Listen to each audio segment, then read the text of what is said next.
Hello everyone. तो next topic है gradient of a function. तो ग्रेडियंट को हम लिखते कैसे हैं, ठीक है। ग्रेडियंट लिखने से पहले हमारे पास डेल होता है एक, ठीक है, इसको हम डेल बोलते हैं। ये किसके इक्वल होता है, curly by curly x I cap, curly by curly Y J cap, plus curly by curly Z के कैप, ठीक है।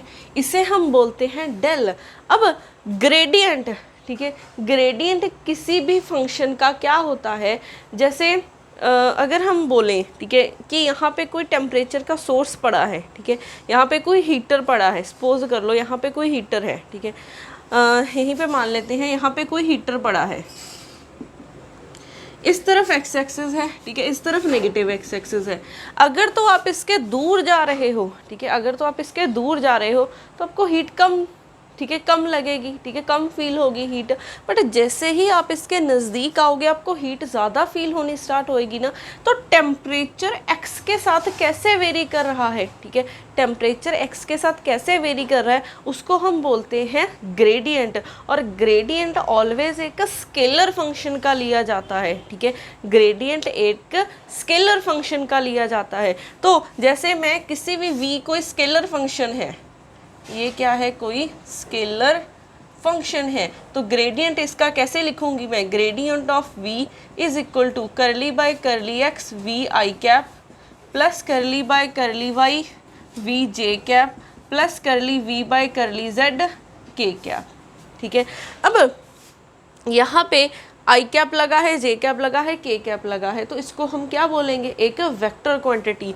तो किया हमने ग्रेडियंट एक स्केलर क्वांटिटी का था, बट वो बन क्या गई है, एक वेक्टर क्वांटिटी बन गई है।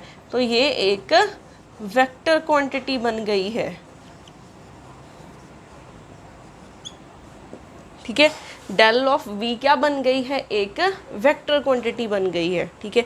तो इसका ध्यान रखना है कि ग्रेडियंट की अगर आपको फिजिकल सिग्निफिकेंस पूछी जाए तो क्या होगी, कि ये बताता है कि एक स्केलर फंक्शन कैसे वेरी कर रहा है एक दूसरे वेरिएबल के साथ। यहाँ पे जैसे t कैसे वेरी कर रहा है x के साथ, ठीक है।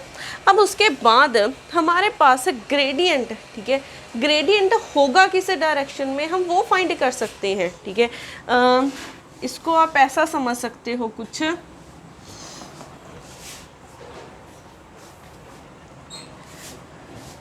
जो ग्रेडियंट होता है, ठीक है, वो हमें चेंज ही बता रहा है, ठीक है, वो हमें चेंज ही बता रहा है कि v वेरिएबल कैसे, v फंक्शन कैसे चेंज कर रहा है x के साथ, v फंक्शन कैसे चेंज कर रहा है y के साथ, और v फंक्शन कैसे चेंज कर रहा है z के साथ। तो ग्रेडियंट हमें चेंज ही बता रहा है कि कितना चेंज हो रहा है, ठीक है। अब ग्रेडियंट की जो डायरेक्शन होती है वो किस डायरेक्शन में होगी, जिस डायरेक्शन में मैक्सिमम चेंज हो रहा होगा। It is in the direction, it is in the direction where there is a maximum change in v। जिस डायरेक्शन में, ठीक है, v जिस डायरेक्शन में v में मैक्सिमम चेंज हो रहा होगा उस डायरेक्शन में होगा ग्रेडियंट, ठीक है। ये भी बहुत इम्पॉर्टेंट पॉइंट है, इस पे डायरेक्टली क्वेश्चन पूछ लिए जाते हैं, तो ये आपको पता होना चाहिए, ठीक है। अब जैसे ओके, तो क्वेश्चंस में करेंगे वो हम, ठीक है। तो ग्रेडियंट का ये याद रखना कि क्या होता है। अब उसके बाद ये ग्रेडियंट था, उसके बाद आता है डाइवर्जेंस। डाइवर्जेंस क्या होता है, ठीक है, डाइवर्जेंस को हम लिखते हैं डेल डॉट वी। डाइवर्जेंस लिया जाता है एक वेक्टर क्वांटिटी का, ठीक है, डाइवर्जेंस एक वेक्टर क्वांटिटी का लिया जाता है। जो रिजल्ट आएगा ये क्या है, डॉट प्रोडक्ट है, तो डॉट प्रोडक्ट का रिजल्ट क्या होता है, एक स्केलर क्वांटिटी आता है, तो डेल डॉट वी, ठीक है, इसको हम बोलते हैं डाइवर्जेंस, ठीक है। डेल का v के साथ डॉट प्रोडक्ट को हम डाइवर्जेंस बोलते हैं। अगर हम वैल्यूज पुट करें, डेल मतलब curly by curly x I cap, curly by curly Y J cap plus curly by curly Z के कैप, और v क्या होता है, वेक्टर है तो इसके तीनों कंपोनेंट्स होंगे V x I cap, we Y J cap plus V Z के कैप। तो आई का आई के साथ यहाँ पे डॉट प्रोडक्ट है, ठीक है। आई का आई के साथ करोगे क्योंकि आई का जे के साथ करोगे 0 होगा, ये हम लास्ट लेक्चर्स में देख चुके हैं। तो आई का आई के साथ कर दो, वाई का जे के साथ और के का के साथ कर दो। तो ये हो जाएगा करली बाई करली X V X plus I का आई के साथ डॉट प्रोडक्ट 1, जे का जे के साथ डॉट प्रोडक्ट 1 और के का के साथ डॉट प्रोडक्ट 1 होता है। तो यहाँ से आ जाएगा curly V by curly Y plus curly V Z by curly Z. तो डेल डॉट वी को हम ऐसे लिखते हैं, यहाँ पे कोई भी आई जे के कैप नहीं आ रहा है तो ये क्या है, एक स्केलर क्वांटिटी है। तो ग्रेडियंट एक स्केलर क्वांटिटी का लिया जाता है, आंसर एक वेक्टर क्वांटिटी बन जाता है, और डाइवर्जेंस एक वेक्टर क्वांटिटी का लिया जाता है और आंसर एक स्केलर क्वांटिटी बन जाता है। इस पे डायरेक्ट क्वेश्चन पूछ लिए जाते हैं, ठीक है। तो ये मामूली बातें नहीं है, ये बहुत ही इम्पॉर्टेंट पॉइंट्स है, ठीक है। किसी भी फिजिक्स के कॉम्पिटिटिव एग्जाम में इसके रिलेटेड क्वेश्चन आते ही आते हैं, ठीक है। कि बताओ डाइवर्जेंस किसका लिया जाता है, इसका रिजल्ट क्या आता है, ग्रेडियंट किसका लिया जाता है, इसका रिजल्ट क्या आता है। उसके बाद अब डाइवर्जेंस हमें क्या बताता है, डाइवर्जेंस हमें बताता है कि पॉइंट कितना का स्प्रेड है, कितना का डाइवर्ज हुआ है। डाइवर्ज मीन्स कितना का वो स्प्रेड हुआ है, ठीक है। जैसे ये पॉइंट है, ठीक है, ये इस तरफ ऐसे जा रहा है इंक्रीज होता तो इसकी डाइवर्जेंस क्या होगी, कुछ होगी, ठीक है। जैसे फॉर एग्जांपल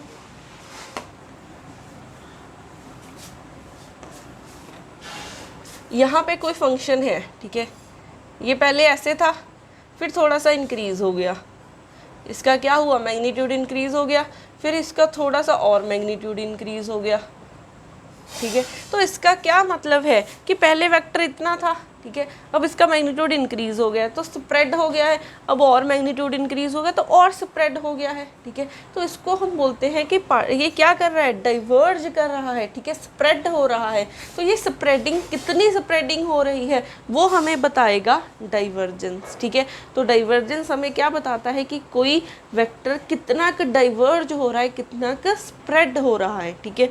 अगर हम बात करें जैसे ये है, मैं इसकी ही बात करूं, देखो मैग्नीट्यूड सेम रह रहा है, ठीक है, मैग्नीट्यूड सेम रह रहा है, इसका भी मैग्नीट्यूड सेम है, इसका भी सेम है, इसका भी सेम है, तो इसकी डाइवर्जेंस क्या हो जाएगी, 0 हो जाएगी, ठीक है। अब उसके बाद आता है कर्ल, क्या होता है कर्ल, ठीक है। अब कर्ल मतलब यहाँ पे आपने क्रॉस प्रोडक्ट डाल देना है, डेल क्रॉस वी को हम बोलते हैं कर्ल करना, ठीक है। आपको बोला जाएगा कि वी का कर्ल करो, ठीक है। वी का कर्ल करने का क्या मतलब है, डेल क्रॉस वी निकालना है। अगर आपको बोला जाए कि वी की डाइवर्जेंस करो तो आपने क्या करना है, डेल डॉट वी निकालना है, ठीक है।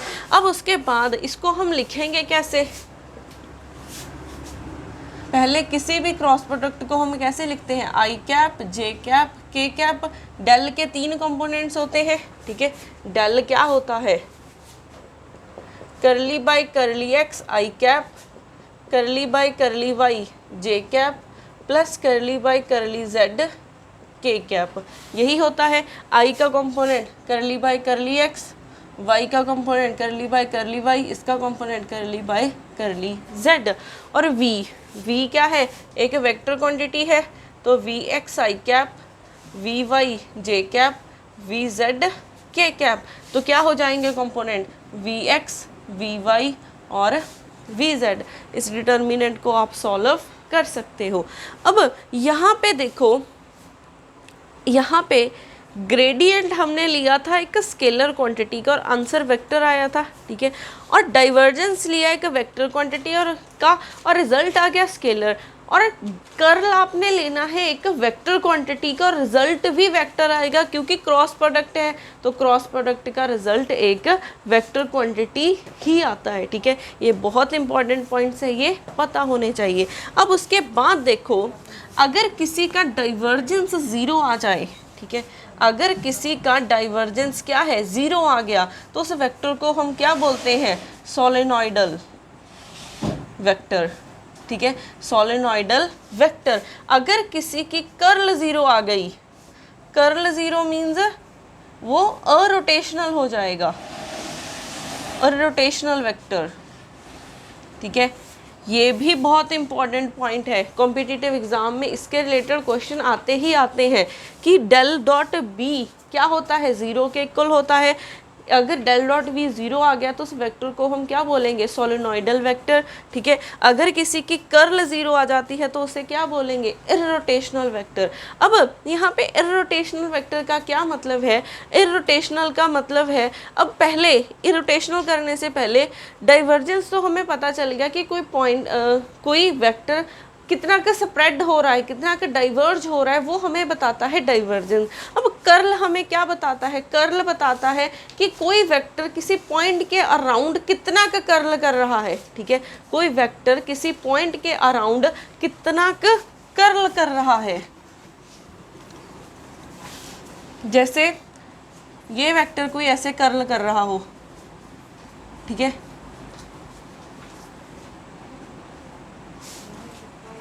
ये क्या बताएगा आपको, कर्ल बताएगा। जैसे इसकी बेस्ट एग्जांपल है मैग्नेटिक फील्ड की, ठीक है, मैग्नेटिक फील्ड की एग्जांपल है। मैग्नेटिक फील्ड क्या करती है, ये नॉर्थ पोल है, ये साउथ पोल है, नॉर्थ पोल से स्टार्ट होती है और साउथ पोल तक जाती है, ऐसे बनाती है। तो ये क्या है, एक क्लोज लूप ही तो है, ठीक है। तो मैग्नेटिक फील्ड क्या कर रही है, ऐसे कर्ल कर रही है, नॉर्थ से साउथ ऐसे चली जाती है, ठीक है, नॉर्थ से साउथ ऐसे चलती रहती है। तो ये क्या कर रही है, एक कर्ली तो बना रही है। तो मैग्नेटिक फील्ड क्या करती है, कर्ल करती है, ठीक है। वो कितना कर्ल करती है वो हमें इसके रिजल्ट से पता चल जाएगा कि कितना कर्ल कर रही है। तो डाइवर्जेंस हमें बताता है कि कोई पॉइंट कितना का डाइवर्ज कर रहा है, और कर्ल हमें क्या बताएगी, किसी पॉइंट के अराउंड कितना का रोटेट हो रही है, कितना का कर्ल कर रही है, ठीक है। अगर किसी का डॉट प्रोडक्ट ज़ीरो आ जाए तो वो सोलेनॉइडल फील्ड, और अगर ये ज़ीरो आ जाए मीन्स ये रोटेशनल मोशन नहीं कर रही है, ठीक है। Curl zero means rotational motion नहीं हो रहा है, तो उसे इररोटेशनल वेक्टर बोल देंगे हम, ठीक है।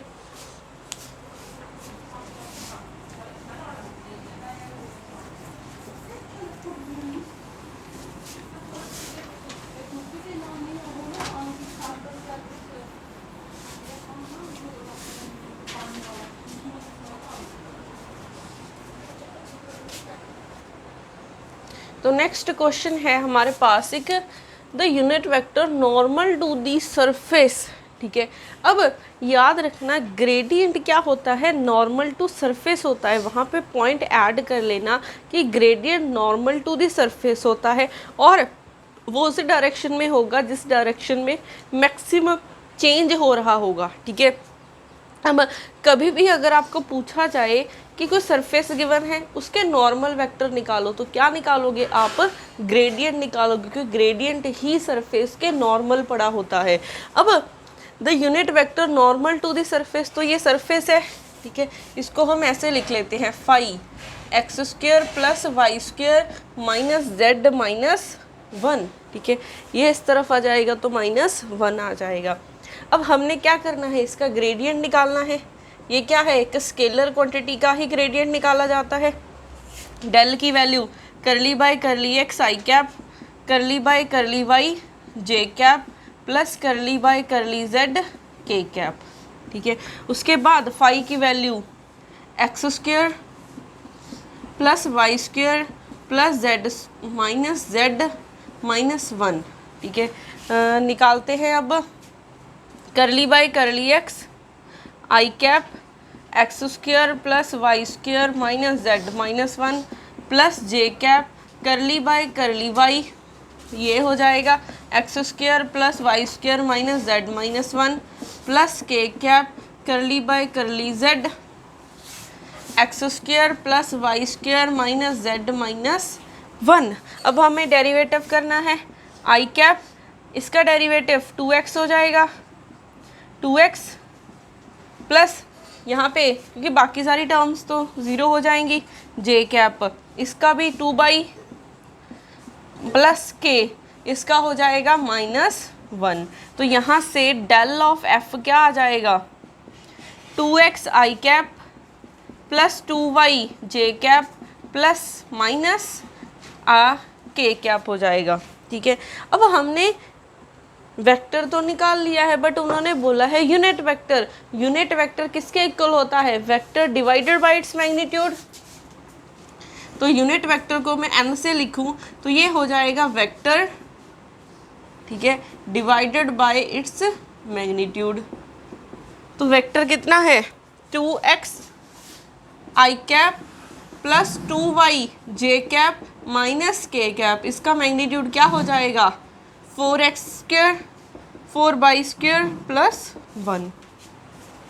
ठीक है, अब हमने निकालना था ये किसी पॉइंट पे, किस पॉइंट पे, इस पॉइंट पे। ठीक है, ये क्या है, p x y z की वैल्यूज गिवन है 1 1 एंड 1। तो n कैप क्या हो जाएगा, वैल्यूज पुट कर दो। ठीक है, x की भी वैल्यू 1, y की भी वैल्यू 1 और z की भी वैल्यू 1। तो n कैप हो जाएगा 2i cap 2j cap minus k cap by root 1 4 plus 4 plus 1। तो यहाँ पे हो जाएगा 2i cap plus 2j cap minus k cap by 2 plus 4 plus 4 8 8 plus 1 9 हो जाएगा। तो यहाँ पे 2i cap plus 2j cap minus k cap by ये हो जाएगा 3। तो क्या यहाँ से कौन सी ऑप्शन बन रही है, ये बन रही है ऑप्शन डी। तो यहाँ से करेक्ट हो जाएगी। तो ये बहुत इंपॉर्टेंट पॉइंट है, इसको लिख लेना ग्रेडियंट के साथ कि ग्रेडियंट सरफेस के नॉर्मल होता है। ठीक है, अगर आपको कभी भी पूछा जाए कि unit vector normal to the some surface, तो आप क्या निकालोगे, ग्रेडियंट फाइंड कर लोगे वहाँ पे। ठीक है,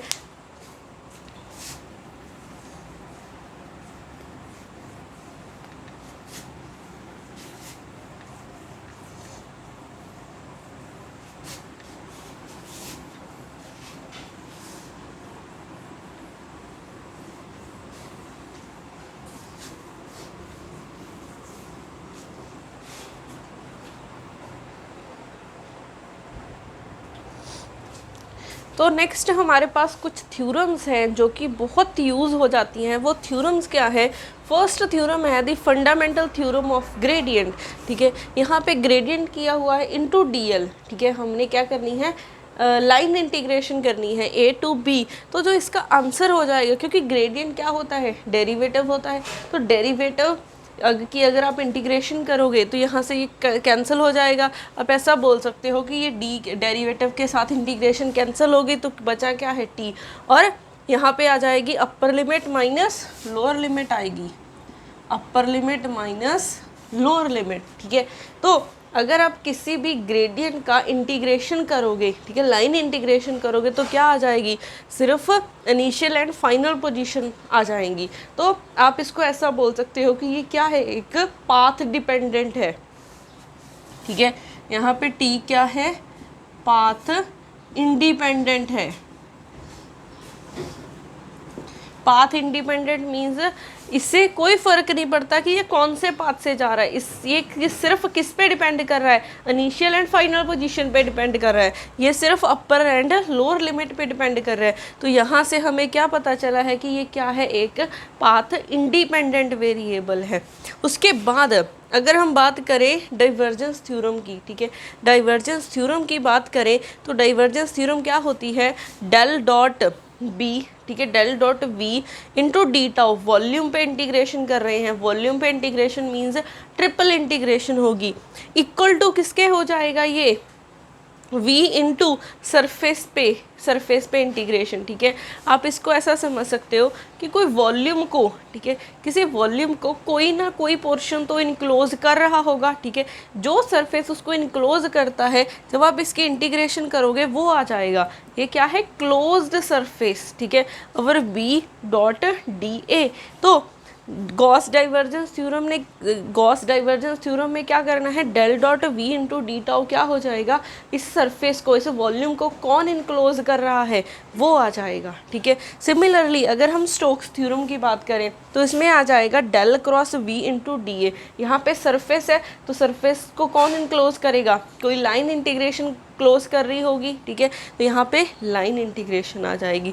तो गॉस डाइवर्जेंस में क्या होगा, वॉल्यूम टू सरफेस जाते हैं और स्टोक्स थ्योरम में सरफेस टू लाइन जाएंगे, ठीक है। ये बहुत इंपॉर्टेंट पॉइंट्स हैं, ये आपको पता होने चाहिए।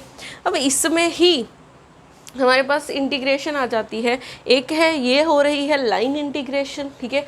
3 टाइप्स की इंटीग्रेशन आ जाती है, एक होती है लाइन इंटीग्रेशन, एक होती है सरफेस इंटीग्रेशन और एक होती है volume integration. Line integral means जैसे a टू b गए, कोई भी t इंटू डी एल, ठीक है, कोई भी वेरिएबल की इंटीग्रेशन कर सकते हैं, तो ये हो जाएगी लाइन इंटीग्रेशन। अगर हम सरफेस इंटीग्रेशन की बात करें, सरफेस इंटीग्रल क्या हो जाएगा, यहाँ पे सरफेस पे इंटीग्रेशन होगी, ठीक है, t इंटू डी ए हो जाएगा, ठीक है, 2 टाइम्स इंटीग्रेशन हो जाएगी। और अगर यहाँ पे dl है, अब यहाँ पे डी ए हो जाएगा। अगर हम वॉल्यूम इंटीग्रेशन की बात करें, वॉल्यूम इंटीग्रेशन की बात करें तो क्या हो जाएगा, यहाँ पे ट्रिपल इंटीग्रेशन हो जाएगी और t इंटू डी टाउ आ जाएगा, ठीक है। D tau means volume element है, ठीक है।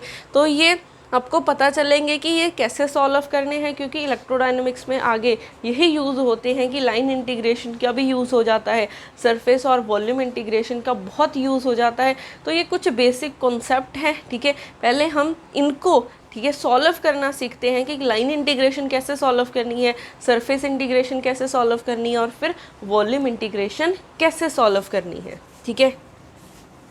पहले हम इसके रिलेटेड 1-2 एग्जांपल्स करते हैं।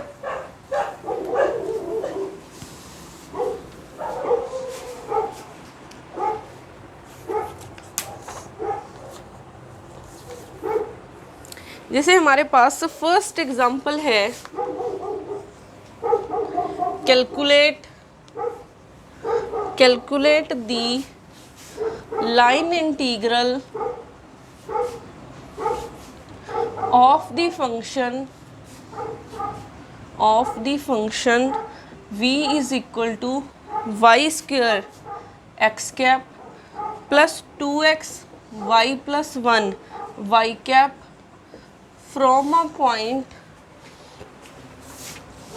from a point A is equal to 1, 1, 0 to a point B is equal to 2, 2, 0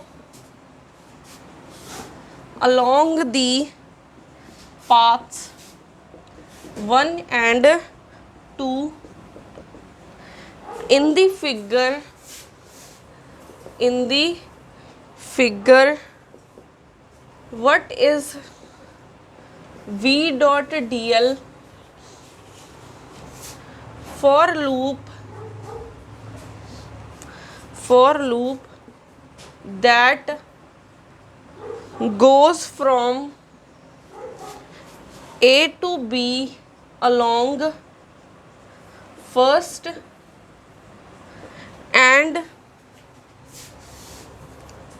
return to A to a along second, ठीक है।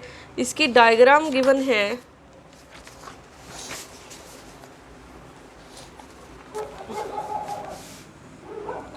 इस तरफ x एक्सिस है, इस तरफ y एक्सिस है,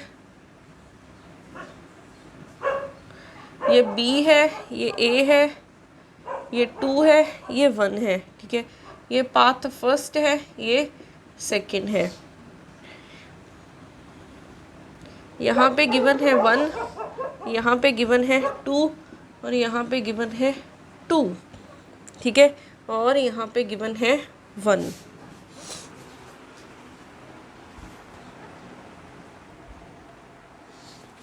तो यहाँ पे क्या हो जाएगा, हमें v गिवन है, ठीक है, हमें v कितना गिवन है, y square x cap plus 2x y plus 1 y cap, ठीक है। अब उन्होंने कहा है कि वो जा रहा है ए पॉइंट से बी की तरफ। तो हमारे पास दो पाथ्स हैं, हम ए से बी डायरेक्टली भी जा सकते हैं और यहाँ से भी जा सकते हैं, ठीक है। उन्होंने पूछा क्या है, वी डॉट डी एल, ठीक है, लाइन इंटीग्रेशन पूछी है for the loop that goes from A to B along first path, ठीक है। ये इस पाथ से जाएगा, ये इस पाथ से जाएगा, फिर आ जाएगा एंड रिटर्न्स टू ए। पहले वो गया है फर्स्ट, ऐसे जाएगा, फिर वो बी से रिटर्न हो जाएगा, ठीक है। ये उन्होंने बोला हुआ है फर्स्ट पाथ, ठीक है, ये बोला है सेकंड पाथ। तो हम पहले यहाँ से यहाँ जाएंगे। अब इसमें भी क्योंकि ये जो फर्स्ट पाथ है ये वाला, ठीक है, इसको हम दो में ब्रेक कर देते हैं कि ये फर्स्ट है, एक ये सेकंड है। तो अगर हम अलोंग फर्स्ट देखें, अलोंग फर्स्ट पाथ देखें, तो ये लाइन की बात कर रहे हैं, ठीक है। ये लाइन की बात करें तो ये क्या है, एक्स एक्स के पैरेलल है, ठीक है, एक्स एक्सिस के पैरेलल है। तो वाई की वैल्यू कितनी है, 1। यहाँ पे वाई की वैल्यू कितनी है, 1 गिवन है, ठीक है, वाई की वैल्यू 1 है। और ये क्या है, एक्स वाई प्लेन में पड़ा है, तो जेड की वैल्यू क्या हो जाएगी, 0 हो जाएगी, ठीक है। यहाँ से ये आ गया है। अब और अगर आप इसके लिए देखोगे, इस लाइन के लिए देखोगे, इस पॉइंट पे x की वैल्यू 1 है, इसके लिए x की वैल्यू 2 है, क्योंकि उस तरफ जा रहा है तो x वेरी कर रहा है 1 से 2 तक, ठीक है। x क्या है, वेरी कर रहा है 1 से 2 तक। तो यहाँ पे हमें फाइंड करना है v डॉट डी एल। अब डी एल की वैल्यू देखो क्या होती है, डी एल को हम लिख सकते हैं डी एक्स आई कैप डी वाई जे कैप प्लस डी जेड के कैप। अब z 0 है तो डी जेड भी 0, ठीक है। अगर y 1 है तो डी वाई क्या हो जाएगा, 0, ठीक है, ये भी 0। तो यहाँ से डी एल क्या हो जाएगा, डी एक्स आई कैप। तो ये बन जाएगा, हम फर्स्ट पाथ के लिए देख रहे हैं, ठीक है। तो ये बन जाएगा v की value v into d x आई कैप। अब v की वैल्यू देखो, इसमें क्या करो, y को कर दिया 1, ठीक है। अब यहाँ पे क्या है, x कैप और y कैप है, i कैप और x कैप सेम ही होते हैं, ठीक है, चाहे आप यहाँ पे x कैप लिख लो। अब वैल्यू पुट करनी है सिर्फ, v की वैल्यू, y की वैल्यू 1 है इस लाइन के लिए, ठीक है, इस लाइन के लिए y की क्या वैल्यू है, 1। तो 1 का square x cap plus 2x 1 plus 1 y cap, फिर dx x कैप। x का x के साथ करोगे 1, x का y के साथ करोगे 0 आ जाएगा, सिर्फ ये वाली टर्म बचेगी। तो ये बच जाएगा x cap dot x cap 1 हो जाएगा, तो ये dx बचेगी सिर्फ, ठीक है, क्योंकि ये टर्म तो 0 हो गई है, dx बची।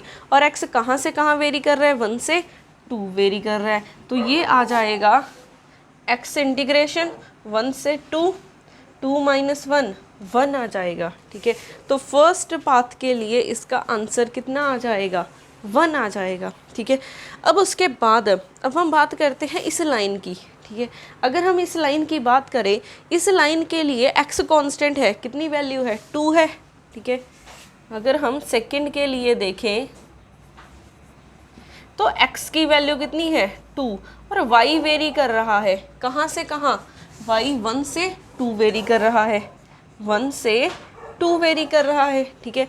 अगर x की वैल्यू 2 है तो dx क्या हो जाएगा, 0 हो जाएगा, ठीक है।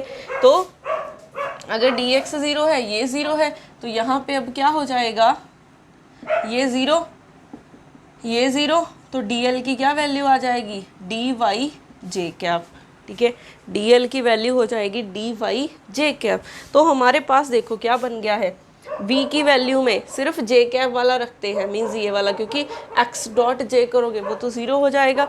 तो इसमें क्या करना है, x की वैल्यू 2 रखनी है, 2 रखी, y प्लस 1 dy हो जाएगा, y cap dot y cap 1। तो ये वैल्यू x y वेरी कर रहा है 1 से 2, तो ये आ जाएगा 4, बाहर निकाल लो। इसकी इंटीग्रेशन वाई स्क्वेयर बाई 2, इसकी इंटीग्रेशन y, लिमिट्स 1 से 2, तो ये आ जाएगा 4 2 का स्क्वेयर बाई 2, ठीक है, प्लस 2 माइनस 1 बाई 2 माइनस 1, तो ये आ जाएगा 4, ये कैंसिल, 2 + 2 - 3/2, ठीक है। तो यहाँ से देखो सॉल्व करने के बाद क्या बनेगा,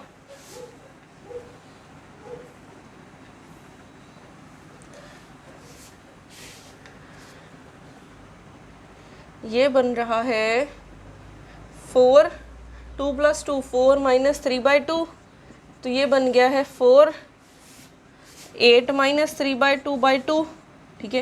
ये कैंसिल होके 2 आ गया है, 2 5, तो ये आ गया है 10, ठीक है। तो क्या है, इस पाथ के लिए आंसर आया है 1, इसके लिए आ गया है 10, ठीक है। अब निकालते हैं इसके लिए, ठीक है। तो हमें अब सेकेंड पाथ के लिए देखना है। तो सेकेंड पाथ के लिए ये इक्वेशन है, ये क्या दिख रही है, यहाँ पे x भी वेरी कर रहा है, y भी वेरी कर रहा है, और ये एक स्ट्रेट लाइन की इक्वेशन दिख रही है। ये पीछे अगर आप देखोगे, क्योंकि थोड़ी सी एग्जैक्ट नहीं बनाई है, ये क्या कर रही थी डायग्राम में, ये इस ओरिजिन से पास होके जा रही थी, मीन्स ये एक स्ट्रेट लाइन की इक्वेशन है। स्ट्रेट लाइन की इक्वेशन किसके और किसके बीच में है, x और y के बीच में है। अगर x और y के बीच में है तो इक्वेशन क्या बन जाएगी, इक्वेशन ऑफ स्ट्रेट लाइन क्या हो जाएगी, फॉर पाथ 2 x = y हो गया है, ठीक है। अब v डॉट पाथ 2 के लिए देखते हैं dl, ठीक है। अब ये क्या हो जाएगा, v की वैल्यू ये रही, y² x प्लस, अब यहाँ पे x भी वेरी कर रहा है और y भी वेरी कर रहा है और z 0 है, तो यहाँ पे आ जाएगा dxi plus dyj।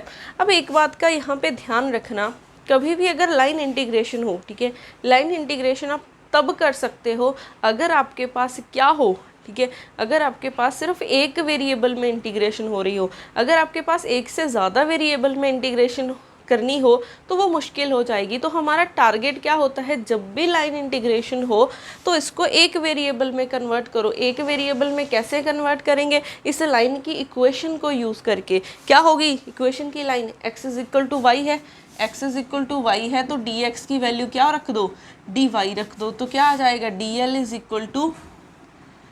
dy i plus dy j, ठीक है।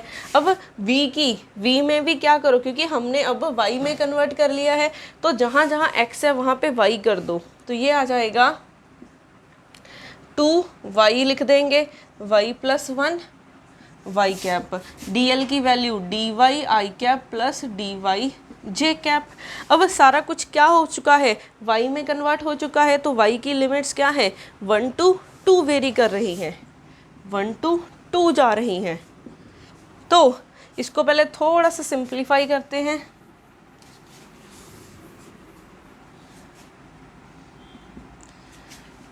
x कैप के साथ x कैप 1 हो जाएगा, y² 1 to 2, ठीक है, dy प्लस इसको मल्टीप्लाई करो, ये बन जाएगा 2y² प्लस 2y, ठीक है। यहाँ पे क्या आ जाएगा, y डॉट y 1 और साथ में dy, ठीक है। इसको कंबाइन कर सकते हैं, सेम ही टर्म्स हैं, तो y² है, ये बन जाएगा 3y² प्लस 2y। इसकी हमने करनी है इंटीग्रेशन 1 to 2, ठीक है।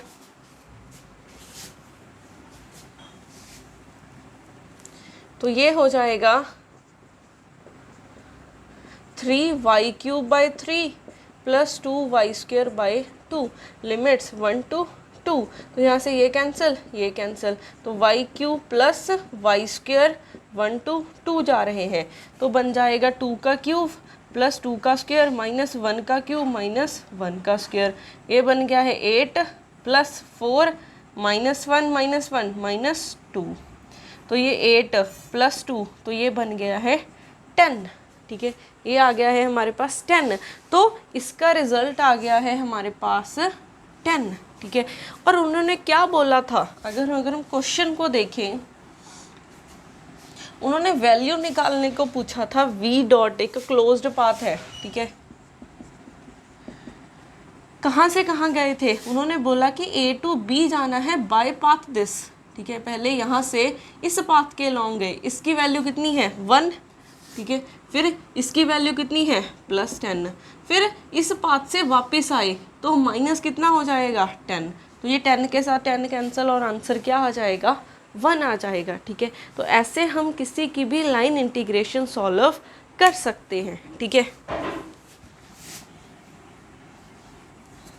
बट याद रखना लाइन इंटीग्रेशन में क्या करना है, एक वेरिएबल में कन्वर्ट करके सॉल्व करनी है इंटीग्रेशन। ठीक है, अदरवाइज कॉम्प्लिकेटेड हो जाएगा। नेक्स्ट सरफेस इंटीग्रल और वॉल्यूम इंटीग्रल करेंगे हम नेक्स्ट लेक्चर में। Thank you.